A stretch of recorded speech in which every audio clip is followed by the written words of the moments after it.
You know what time it is. It's time to hang out with Mr. Coop. With Mr. Cooper, with Mr. Cooper, with Mr. Cooper. Get the latest scoop from Mr. Cooper, from Mr. Cooper, from Mr. Cooper. Hang with Mr. Coop, with Mr. Cooper, with Mr. Cooper, with Mr. Cooper. Get the latest scoop from Mr. Cooper, from Mr. Cooper.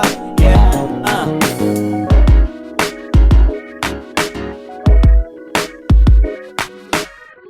Welcome to the Big Scoop with Coop. I'm your host, Coop. Big shout outs to everyone that's listening on Apple Podcasts, Pandora, iHeartRadio, TuneIn Radio, Stitcher, wherever you're listening to. Big shout outs to you. If you want to catch the video version of this show, make sure you go to my website to catch full episodes at thebigscoopwithcoop.com. Also on YouTube at youtube.com/thebigscoopwithcoop. You can also catch a 15-minute preview of this episode right here on Instagram at Big Scoop with Coop. All right, people, enough about me. Today's guest, he has been in the ESPN world for many, many, many years. His career is nowhere close to being over. He used to be the vice president of corporate communications. Now he is ESPN PR content creator. Ladies and gentlemen, the one and only Mr. Mike Soltys. Mike is doing big things right now at ESPN. Like I said, he is ESPN PR content creation. He goes over everything dealing with PR and dealing with content that's going on social media, the websites, and all over. We will actually talk to Mike. We'll talk about how he started his career. We will talk a little sports also. So sit back, relax, and enjoy. Ladies and gentlemen, Mr. Mike Soltys. So Mike Soltys, welcome to the show. What an introduction, Coop. Thank you very much. I'm delighted to be here and looking forward to talking over things with you. Oh, of course, of course. How's your day so far? It's been a good one. You can see out the window it's a little dark, so we're recording this in the evening, and we had a good day. We're heading into the holiday season here, but lots going on in the sports world still. You're right about that. I'm in North Carolina, so we're getting that cold weather about to come and hit us anytime. So I'm getting prepared for that also. Now, Mike, like I told everybody in the intro, you have done a lot of things in this company of ESPN. You have seen the sports world from eyes that a lot of people have not seen them from. But we're going to start from the beginning with you. When did you first realize that you had a love for sports? Very early on. My father, Joe Soltys, was the sports information director at UConn when I was a kid. And so I grew up around college sports and on the UConn campus. And certainly in the years that have followed from my childhood was long ago, UConn became a national power in men's basketball, and in women's basketball. It didn't even exist back then. But as a kid, I was always at baseball games, football games, practice, what have you, and just loved it all, and immediately started following everything that was UConn, and also have been a Red Sox fan my whole life. So was following. Sorry with the hat there, but the Red Sox have always been near and dear to me. I think your team's off season's been a little more successful than mine, but we'll see what April brings.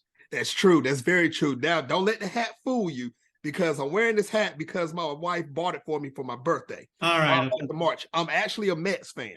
Oh, wow. Yes, wow. I am. All so right. I know I'm going to get ridiculed for this, wearing the enemy's hat. Your wife got confused. She was on Fanatics and got confused on which hat she was buying. She walked into the store in Lids and had my little daughter and said, I wonder what hat what team does your daddy like? I think she said New York, but she didn't say the Mets. And well, here I am wearing this hat right now. All right. I like you more now, Coop. Yes. Now, what type of hurdles did you go through when you first actually walked into the ESPN offices to start working for a career? Sure. I mean, it's hard to imagine now, but when I started as an intern in 1980, ESPN was not particularly well known, and we weren't very large, and we were a singular ESPN network that was not widely distributed. So the biggest challenges in the early days, and I've been in PR the whole time, was talking to media and convincing them that ESPN was something worthy of their attention. So it's changed a little bit in those 42 years, but that was certainly the challenge in the early days of ESPN was credibility and have people understanding that there were a lot of good things that they could be covering about our company. And that's true. And look at it now today. ESPN is the powerhouse. It's the monster in sports. So anything you need from any type of sport, you're going to find it right here. And you're right. From the 80s up to now, it seemed like it's been a whole 360 times 10 of a transition as far as it goes into the sports world. So even if you're not a fan of sports, you have heard of ESPN. Those are 4 letters that everybody nationwide, not nationwide, worldwide have heard of. Our research people actually have done on that particular point, have done studies over the years, and there's many years that the recognition of ESPN is greater than the recognition of who's president or the recognition of things that you would think everybody knows of, from McDonald's to to Walmart to whatever, but the ESPN recognition, and then tied to that, we also get very high scores overall for the brand that most people do like us and appreciate us and are fans of ESPN. That's so true. And like I said, ESPN is not going to die no time soon. I think it's going to be, as long as sports is going around, ESPN is going to be upstanding, doing everything that it's doing now. Now, let me ask you this. Did you have any mentors in the 80s when you first started in ESPN up to now that helped you out? And being at ESPN for 42 years, many people are surprised to hear that I've only had 2 bosses. Rosa Gatti, who was a pioneering women's executive, who was the one who initially hired me, and then Chris LaPlaca, who's now the senior VP of communications here. The 2 of them have been my bosses Rosa's retired now, but through the 42 years. Another person I throw into the mix was Beano Cook, who was a well-known college football commentator, but was originally a PR person in broadcast television, and made the switch to on air, and then worked at ESPN a long time. And he and I used to have lunch pretty much every Friday, and was a great person that had wonderful perspective and a sense of humor. And the sense of humor I always appreciated, but always could get you focused on the right point, and really valued that. Wow. And you know what? A lot of people, even outside the sports world, can't say they only had 2 bosses in the last 42 years. You made history right there. Yes. You made it into the elite group. That I have, and two bosses that are legendary in the PR field. So I've been very fortunate.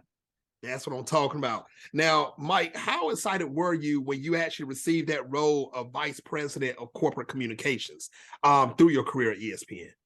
Yeah, it to get to that level and to get that position, which was now about 20 years ago, you really just feel a great sense of accomplishment and understand that how few people get to that level. And it was a result of the success of ESPN, but I was able to play a pretty good role with it, and no matter what was thrown my way, was able to handle it pretty effectively, and so ultimately I did get that position, and still over the years that have followed, the job keeps getting bigger and bigger and more interesting, and things change on a regular basis. So I've been very fortunate to talk about, the rarity of 2 bosses, while also the rarity of having 1 employer, other than, mowing lawns or bagging groceries as a kid, but one adult employer. So, and fortunately with ESPN, starting here when it was just starting, and just being able to have it grow and expand and all, it's been as if I've been at new places, but the company, I've been able to stay, in the same Bristol address. This is about the 15th different office I've had, but the Bristol ESPN Plaza in Bristol has been the work home for all 42 years. That's very true. Bristol is the home. That's the headquarters, correct? Correct. Yeah, and has been right from the beginning. The founder of ESPN, who was the one who hired me as an intern, Bill Rasmussen, still alive and well at 90, and I reach in my desk because just this week I can do a book plug on a podcast. He put out a book that talks about the history of ESPN, and I just finished reading it, and it's excellent. But he had the idea originally to show UConn sports to the state of Connecticut, and it grew from there. And for me, fortunately, living in the state of Connecticut and going to UConn, it just was very fortuitous, right place at the right time. Would you say that book that you just had up, is that a very accurate book timeline wise? Yeah, what he did with the book was he's 90 years old, and he covered the sports history for 90 years, and also the ESPN history starting in 1979 until today. And he goes in depth around the launch because that's what he was involved with, and hasn't been involved with a while, but he has been an active observer and very much enthused about the success that ESPN has had subsequently. And so it's great. I mean, it's wonderful if you're 90 years old and you can write a book, which is already doing well on Amazon. And so it's for people that are into ESPN history or even into sports history, it's a good recommendation for you. Nice. Ladies and gentlemen that's watching worldwide, make sure you go get the book. Go on Amazon. Mike, show them the book one more time so everybody know what to get. Phil Rasmussen is the author. There you go. One Giant Leap for Fankind. Make sure you go get the book. Christmas is this weekend, but order it now. Get it for your family, your friends, even your haters. Make sure you just get it for everybody. You want a good read? That's the book to get right there. Yes. Well, Bill hired me as an intern. He will love that plug you just gave. So I'll make sure he's watching the Big Scoop with Coop. There you go. There you go. Yes. Now, also right now, I know you're actually the PR of content creation right now. Am I correct, Mike? Yeah, what the PR world has really changed a great deal in the 42 years I've been involved with it. And the biggest change in that is in PR people basically dealt with in media relations, where you dealt with media that you were hopeful would write stories about whatever you were pitching, but also as they were writing stories, they came to you for information. A lot of times that would be on controversial issues. A lot of times it was just kind of basic, when's the game going to air, what announcers are going to go on, what have you. But in the last 10 years, but it's certainly accelerated in the last 5, the content creation part of it becomes critical. The amount of newspapers have diminished, the circulations for that. So there's less media to relate to. So PR people today need to be able to create their content. So whether it's on the 2 websites that I work on, ESPN Press Room or ESPN Front Row, that tell you what's going on at ESPN, or on social media with @ESPN PR, we're telling the ESPN story every single day and trying to do that proactively and reaching directly to the sports fan or to the consumer that's watching television, and not as much relying on the middleman. Certainly the media still exists and certainly an important part of it, particularly in issue management, but content creation has become a focal point of anybody that's in the PR world. Now, Mike, I want to ask the question everybody wants to know. How in the world do you get sleep? Because the sports world is going 24/7, and being in that PR business and that PR world, it's like you got to constantly have an on switch, just like this. You're absolutely right, Coop, and that's both good and bad. The good is I love the energy that comes with sports and that comes with media and being the center of activity that's going on. But it never stops. A lot of people, here we are in December, just before Christmas recording this, and a lot of the world's about to shut down their professional life. But at ESPN, we have all those bowl games. We have the college football championship, Christmas Day, NBA, the NFL season's coming to an end. College basketball is heated up. And so the sports world doesn't stop. And, the iPhone can ring any time of the day, and it certainly does on nights and weekends. So that is a challenging part of this job, or any kind of PR job that is in a high profile position. Now, Mike, I'm glad you brought it up. Let's talk about college for a second. I want to know right now, who is your pick to win the college championship football? Who is your pick? I'd say Georgia. That might be the conservative pick. I think we go into the 4 semifinals, with 4 teams that are capable of winning it. And I'm not sure that's the case every year, but I do think it's the case this year. So we'll see. It's going to be an exciting college football playoff. A lot of the bowl games, which are already well underway, Right. offer a lot of exciting matchups. So, but the playoffs should be very good. So what are the chances you think we will see a Georgia Michigan? I watched a fair amount of Michigan this year, a fair amount of Georgia. They are two really high quality teams.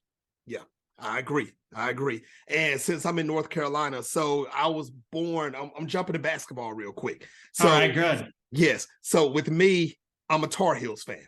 Yeah. Yep. Born and raised Tar Heels. I remember when the Tar Heels came to my city, Rocky Mount, North Carolina, back in 1992 to play at our local college called Wesleyan College. Yeah. And I had got George Lynch autograph, and then I tiptoed over to get Bobby Hurley's autograph. Oh, all right. But yeah, I seem like a traitor right now because I'm wearing this hat and I'm a Mets fan. I came to see the Tar Heels and I'm getting Duke's autographs also. So, I mean, I don't know what's going on with me, Mike. I'm not gonna lie to you. But Tar Heels is my thing. How do you feel about the Tar Heels season so far?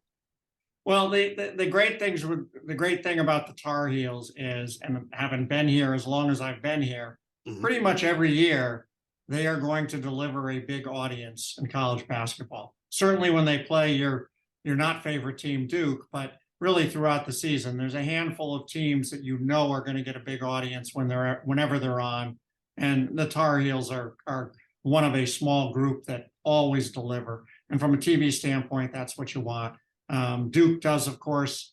Kentucky always brings in an audience. There's just certain teams, and then depending on the year, there are years that Indiana would bring it, or UCLA, or my UConn Huskies, but that North Carolina and Duke and Kentucky are going to be there every year, delivering an audience on the men's basketball. And on the women's basketball side, my UConn Huskies, from an audience standpoint, are number one, and have always gotten the bigger audiences. South Carolina certainly is doing very well these days, and for a lot of years, Tennessee delivered that audience. But from a television standpoint, we're always looking at the name brands and who's going to deliver the biggest amount of eyeballs to the set, and your Tar Heels never disappoint.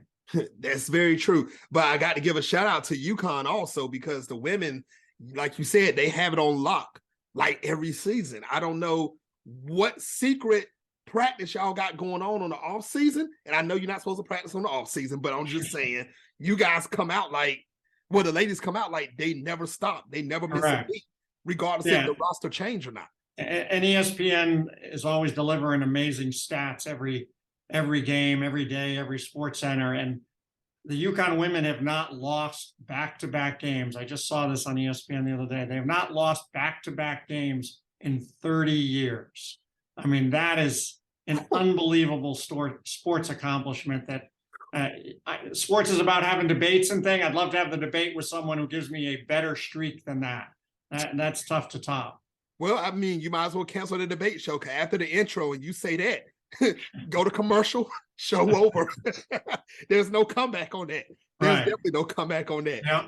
Now, but that's the beauty of sports, is like you and I have never talked before, and yet we can immediately talk about a lot of different things because there's a common ground. That's true. That's true. That's one thing in this world that can bring anybody together. Yeah. Especially I don't care if you watch one game, 100 games, or 1,000,000 games. If you've seen something, trust me, you can talk about it. You definitely can.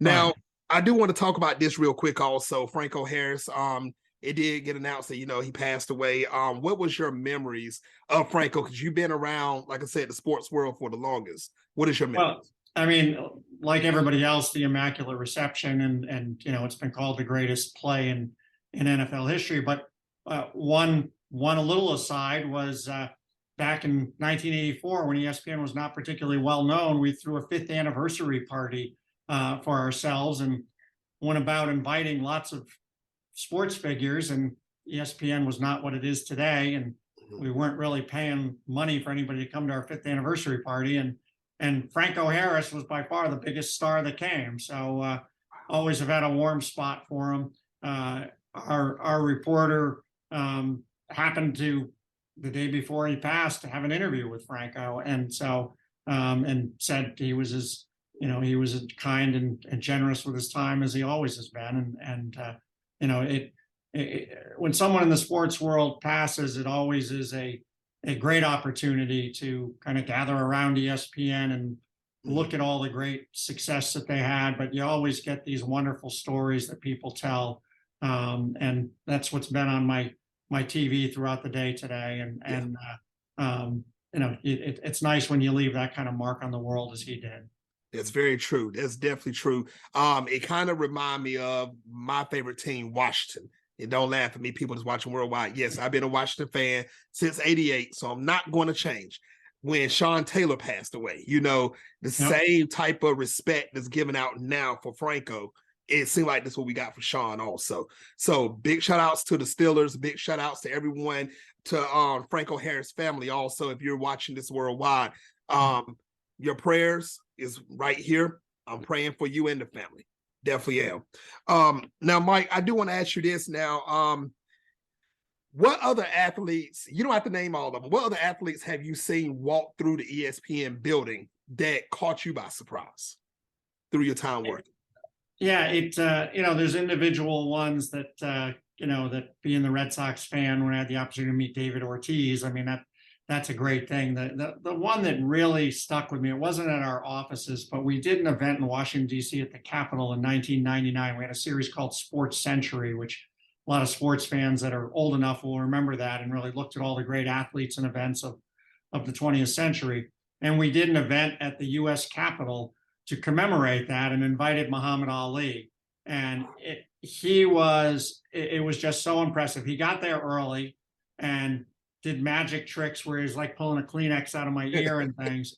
But when he came into the building, and here he is in the halls of power, he made the point of going behind the table to shake the hand of the guy doing the security clearance and the metal detector. The Capitol for years had the famous elevator operators, and we were going off without going in the elevator, but Muhammad wanted to go meet the elevator operator and shake his hands. And he spent time with anybody in the room that as we did our party. And that's what really struck me. I mean, here's somebody who is perhaps the most famous person on the planet at that point. And he always took the time, not just to, he could have been shaking the hands with the US senators and things that were in the room, but he wanted to take the time to meet anybody that he came into and connect with that person. And that's always stuck with me. Wow. That's what I'm talking about, man. Now, I want to say the other one on a similar line, not quite as big and not an athlete, was we've had a lot of musicians that have come here for different reasons. And Garth Brooks came to our campus, and I forget what he was plugging, but he was doing a concert at night nearby here. And he was done with what he was done with at like noon. And he said, I'm just going to go sit in my hotel room in my concert. Would you like me to just hang out in the cafeteria and meet your employees and take pictures and sign autographs and what have you? And said, yeah. And he hung out in the cafeteria for 3 hours. Everybody lined up and he came through. And he just said, this is so much more enjoyable than sitting in my hotel room watching ESPN. I can be at ESPN meeting everybody that I love. And so again, that's just, I like the people that want to connect with people and don't care what level or how powerful they are or what have you. And so Muhammad Ali, Garth Brooks, usually not in the same conversation, but there you go. Well, you just took a jigsaw puzzle and you put those two pieces together and they fit perfectly. Big shout outs to Garth Brooks. Big shout outs to the Ali family. Man, please continue to join and watch ESPN and go into ESPN. I do have to say this real quick also. Anyone that's a sports fan, make sure you tune into ESPN, especially in the morning times. You got First Take, you got Get Up. If you're trying to catch up with everything, if you're on the East Coast, 12 o'clock, Sports Center comes on. I'm not going to name all the shows because this show will be over because they do too much. They really do. I'm not going to lie. But if you're behind in the sports world, make sure you start tuning into ESPN. I guarantee you will catch up with everything that's going on. Now, Mike, are there any other projects that you're working on right now that you want the world to know about? The current focus is with all the bowl games, the college football playoffs. So, we already did cover that, but, it won't be that long until every other season kicks up. The beautiful thing with the sports world is it just keeps churning and there's always something to get excited about. That's so true. Now, Mike, what's the best way for everybody to follow you on social media so they can keep up with what you're doing, especially in the ESPN world? Thank you. Well, Coop connected with me on LinkedIn, so that's you can find me there. But the thing I do most with ESPN things is at ESPN Mike S on Twitter, and that's the best way to see what I'm up to and the best way to connect. So at ESPN Mike S, check me out. Everybody, make sure you go follow Mike. Don't follow him right now because you're watching this interview. Right. After this interview, go on Twitter. Make sure you follow Mike. You never know what he's going to be doing next. You never know what he's going to post for ESPN also. Keep up with Mike. I'll tell you, this is a busy man. Make sure you keep up with him. Now, Mike, what advice would you give any male or female that wants to actually start a career in sports or even at ESPN? What advice would you give them? Yeah, when I talk to colleges, a lot of times I tell them a couple of things. Go to job websites that exist in media, ESPNcareers.com, DisneyCareers.com, but there's a lot of others out there. And get yourself familiar with what those jobs are, because people a lot of times are surprised. They see the person on air and they know there's camera people and what have you, but they don't understand the wide scope of jobs that exist. So that's a good starting point. The other thing is this field is just very competitive, and people aren't getting hired without getting some experience when they're in school, whether that is internships or working for the school newspaper or the school TV station or whatever it is, to build up their skills, build up their writing skills, build up their video skills, but really just getting as much experience, as many internships as they can.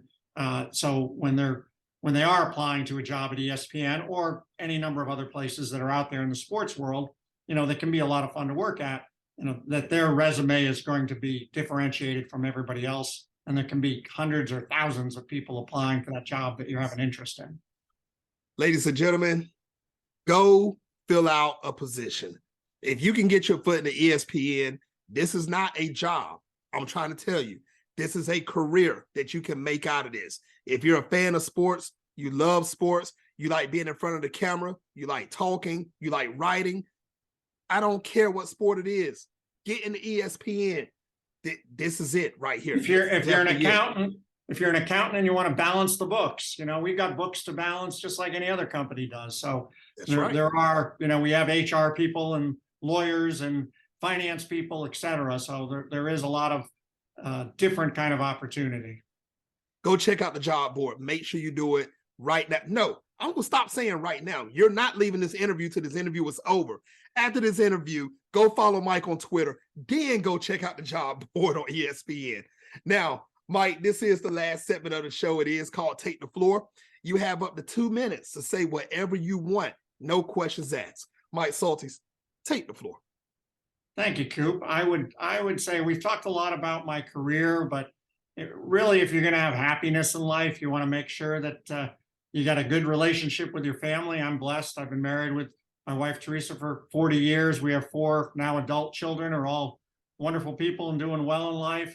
And also your health. You want to have good health. If you've got the great family and you're healthy, you're going to have the happiness. And the job can add to it, but you want those things. I had kidney cancer 7 years ago, and now I'm perfectly healthy. But that experience, you do learn to appreciate what good health is all about, and you do understand that that's the starting point of a happy life. So that's my advice for being happy: is start with the family and your health. I like that. I definitely like that. Mike, I want to thank you so much for coming on the show, and I would love to have you back on in the future. Great. It's been a pleasure. You bring a lot of passion to this, Coop, and I appreciate that. And I'm sure the viewers do as well. Thank you. All right, everybody. Next time on the Big Scoop with Coop, my next guest is, I don't never announce my next guest. You better stay tuned and follow me on social media. All right, people, until the next time on the Big Scoop with Coop. Peace.